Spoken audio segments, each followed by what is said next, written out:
KTN News.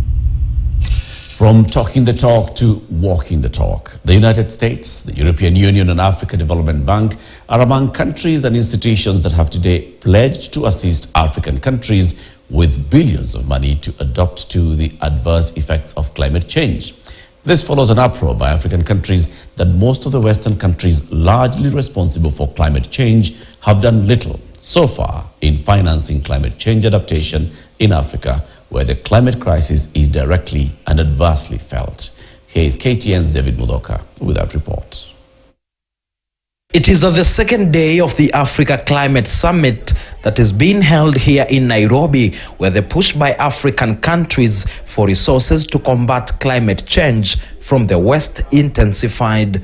African countries sustained complaints that they have been left alone to shoulder the climate change burden, despite contributing very little to the crisis, while developed nations, largely responsible, do little to help.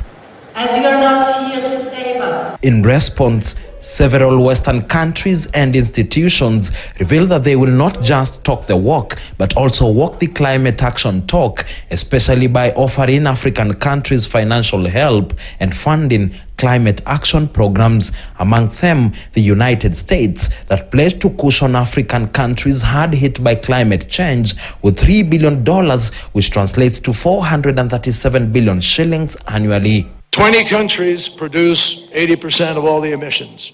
Mine is one of them. 20 countries.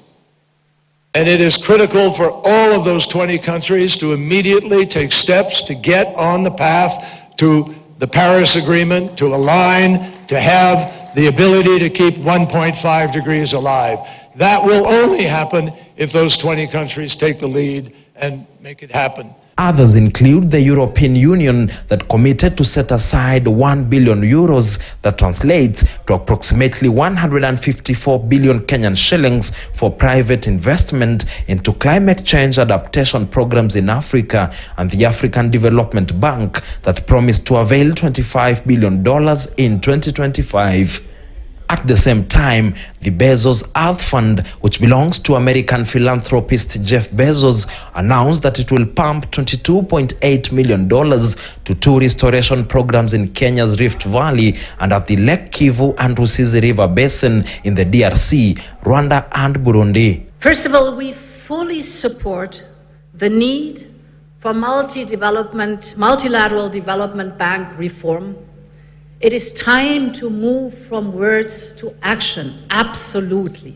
In our villages, in our towns, and in our cities, all lives must be protected from climate change. We must put the youth and women at the core of climate financing. United Nations Secretary General Antonio Guterres further called upon all developed countries to keep their promise to provide $100 billion each year to developing countries for climate support, as well as to double adaptation finance by 2025. And here, from a low-emitting continent, Africa, I make a very strong appeal to the large emitters. Assume your responsibilities. The UN Secretary General further called on African countries to invest in carbon sinks, adding if properly developed, could see the continent become a large superpower. David Muthoka, KTN News, Nairobi.